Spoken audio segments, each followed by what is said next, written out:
Hubungan Ridho Ilahi dan Dinar Candy dikabarkan putus di tengah jalan.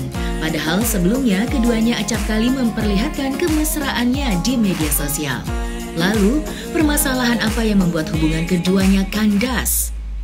Benarkah Ridho Ilahi menyayangkan hubungannya dengan Dinar Candy yang harus berakhir? Dan benarkah Ridho Ilahi masih berjuang untuk kembali mendapatkan hati wanita yang telah mengisi hatinya itu ketimbang mencari pengganti Dinar? Lalu apa alasannya Ridho dengan keputusannya tersebut? Ya kalau ke bapaknya, Dinar sempat pernah ngobrol kayak gini. Kenapa sih kamu belum mau nemuin aku sama bapak kamu? Bapak tuh orangnya sensitif. Jadi kita kan lagi ada masalah. Kalau seandainya kita lagi ada masalah, kamu aku temuin sama bapak, takutnya bapak itu ke bawah sampai ke hati. Bapak orangnya sensitif. Oh, ya udah kan Dinar yang lebih tahu kerja bapaknya. Jadi aku mau di mana sendiri kan udah ada rencana kayak mau perbaiki atau gimana gitu menemui titik. Sebenarnya kemarin udah ketemu sekali. Cuma 45 menit. Apa? Hari apa ya? Iya, sempat ada postingannya setelah putus bertemu kembali. Kita preskon. Itu apa yang amat iya, teh? Setelah mati. Jadi apa ada program di YouTube. Postnya tuh kita berdua. Dan itu tentang jodoh-jodohan lagi. Terus memang sih produsernya sebenarnya masalah nggak tuh kalau sama Dinar, akunya sih enggak. Kalau Dinar yang nggak mau ya jangan dipaksa kok, kan bisa di-change sama Dinar dulu. Atau akunya yang diganti. Jadi ketemu, Dinarnya nggak masalah juga. Ya udah ketemu, tetap habis selesai nge-host kita ya pulang gitu aja.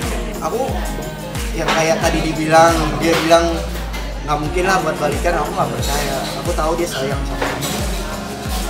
Cuman permasalahan kita kan susah kalau udah beda visi ini. Maksudnya aku pingin cari jalan tengahnya, aku pingin cari solusi.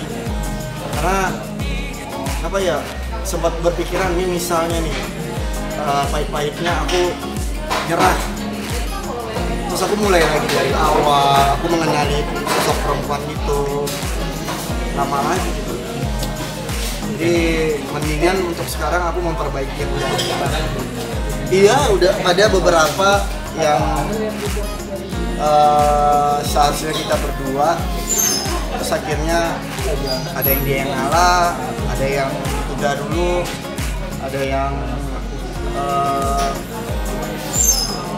ya gitu, kayak gimana? Kayak kemarin aja seharusnya kita bintang tamu di satu stasiun TV, tiba-tiba dia tahu ada aku, dia langsung bilang sakit. Padahal ya aku nggak tahu ya, bilang ya udah, ya aku nggak bisa maksain juga dong dia datang. Dia kan ini kalau dia memang nggak siap ya nggak apa-apa. Kalau aku sih nggak masalah. Sempat bertanya melalui via WhatsApp mungkin? Enggak, aku nggak berani. Aku nggak berani, maksudnya saat ini aku lebih memikirkan untuk mencari solusi dari permasalahan kita. Kalau sampai aku nanya dia, kamu kenapa sih nggak datang kayak gitu kan? Ini aja ada masalah yang belum diselesaikan gitu. Berarti ada project berapa lagi yang harus lumayan berdua? Alami kerugian berapa setelah bubar ini? Nah, tadinya itu kan hari ini aku tadi meeting buat film. Tadi rencananya itu Dinar peran utamanya. Dan aku produser, jadi bukan eksekutif. Jadi ada 3 produser dan aku cameo di dalamnya. Terus kayak udah kayaknya meetingnya ditunda dulu. Banyak ada 2 project film sama web series lah. Dan tadinya kalau web series pinginnya aku yang sutradarai, pemainnya Dinar juga. Gua sempat kesal ya karena ibaratnya ini kan permasalahan aku sama Dinar. Cuman blundernya jadi kemana-mana karena katanya sih fans aku itu nyerang asistennya semua, bilangnya apalah membantu tetap cuma tukang gila. Ya itu kan yang sebenarnya kan bukan aku kan, cuman jadinya ini intinya permasalahannya itu jadi udah kemana-mana. Aku kan udah ngobrol, ini pelajaran juga buat aku sama Dinar. Kalau ada masalah lebih baik kita ngobrol berdua. Nah tadinya aku tuh nggak mau nge-blow up ke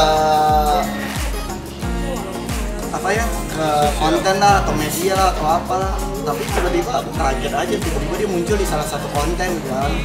Nah kalau aku nggak muncul kan jatuhnya itu kan versinya dia, aku yang dipojokin, aku udah diam tuh, aku ngerasa dipojokin, ya udah aku ngobrol ya ini versinya aku, karena ada beberapa cerita yang dia nggak lengkap ngeceritain ini, dan ada beberapa yang bikin aku tersinggung juga, kayak permasalahan dari si AA nanya kan, apa sih barang yang pernah diberiin, sepatu, sepatu itu kado.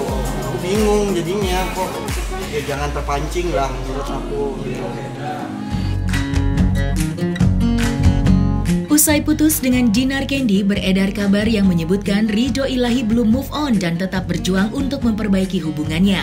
Padahal saat disinggung hubungannya dengan Dinar, Ridho sempat mengakui hubungannya dengan Dinar itu mengalami pasang surut. Meskipun demikian, hal itu tidak mengurangi cintanya kepada Dinar. Bahkan Ridho sebelumnya berencana akan menghadiahi sebuah rumah untuk Dinar. Lalu apa respon Ridho saat disinggung mengenai rencananya itu? Ya aku nggak tahu ya kalau perasaan dia, yang pasti sampai saat ini sih masih samalah sayang sama dia.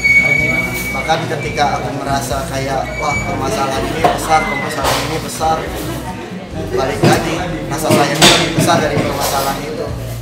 Jadi aku kayak ya udah, ini udah 6 bulan menurut aku, ini pacaran serius aku yang lama gitu. Jadi aku selama rasa sayangnya masih besar, aku akan berjuang. Tapi terkait dengan hubungan yang bisa dihitung setengah tahun tapi sudah 5 kali memutuskan Teteh, gimana tanggapannya? Kita itu kan sebenarnya dekat tanpa ada PDKT ya. 2 hari langsung jadian, masih itu udah cepet banget gitu. Kenapa orang bisa lama jadian dan nggak banyak kata putus? Gua rasa sih karena dia sebelumnya ada waktu untuk PDKT. Nah, menurut aku sih yang putus 5 kali itu karena sama-sama kaget, kayak oh ternyata Dinar sifatnya kayak gini, oh ternyata Ridho sifatnya kayak gini. Jadi kayak, dan ego kita kan sama-sama tinggi, sama-sama public figure. Terus jadi ya udah gua nggak mau ngalah, gua seorang DJ, ya udah gua nggak mau ngalah, gua seorang aktor. Tapi lama kelamaan kan semuanya itu luluh karena perasaan. Jadi ya, dan aku yakin, aku bisa bilang yakin perasaan kita lebih gede dari permasalahan itu. Dan aku yakin dia masih sayang. Ya, tapi terkait kemarin kok sampai ngebawa asistennya, ke asisten Teteh gitu, itu kok bisa sampai segitu, kenapa tidak? Maksudnya? Ya, melibatkan asisten Teteh. Nah, itu gimana sih jadinya? Ini sebenarnya kesalahpahaman. Dari awal itu salah pahamnya Dinar itu memperkenalkan aku. Jadi gini, kalau kita mau masuk ke satu lingkungan kan penjembatannya sebenarnya pasangan itu. Nah dari situ aja Dinar itu udah salah. Jadi mereka udah salah menganggap, salah jadinya ikut nggak menghargai aku jadinya. Gitu. Aku udah, tapi kesini udah ngobrol. Aku udah ngobrol sama dia. Maksudnya kamu penjembatan aku gitu loh. Maksudnya biar aku dihargai mereka, ya itu semuanya dari kamu. Iya sebenarnya itu kan pembangunannya lagi berjalan dan sekarang tuh udah hampir 60 atau 70% lah, tinggal finishing doang. Itu sebenarnya udah lama sebelum itu. Memang kalau aku ngasihnya sebelum kita nikah sih jujur aku nggak berani dalam hal kalau diselingkuh gimana kan, maksudnya kalau udah nikah udah pasti lah. Bahkan aku pernah ngobrol, ATM aku buat kamu deh, kamu yang megang gitu loh. Jadi ya memang tadi rumah itu emang niatnya buat dia. Tapi untuk proses pembangunan rumahnya sendiri ini Dinar juga sempat ikut serta juga nggak sih mengetahui gitu? Oh, dia tahu. Tadinya dia mau ngambil rumah di sebelah itu rumah aku itu, tapi kayaknya nggak jadi. Terus kayak dia beli apartemen investasi yang lain gitu. Makin kesini malah lebih terlihat lebih rapuh hatinya. Ya pasti lah, kayak apa ya? Jadi permasalahan kita tuh kayak, ngerti nggak sih, belum nemu titik tengahnya. Jadi yang aku takutin kayak berlarut-larut. Apalagi kemarin sempat kayak aku syuting aja, tiba-tiba ada yang ngomenin, Rido lagi deket ya sama Dea Imut atau apa, itu kan lagi syuting. Terus apalagi aku sempat dengar si Dinar bikin sayembara apa gitu, dia pikir aku punya orang ketiga. Terus aku ya udah, ayo silakan buktiin. Maksudnya nggak mungkin. Kelihatan lah maksudnya kalau cowok itu ada cewek lain pasti nggak galau lah, kalian pasti pernah ngerasain.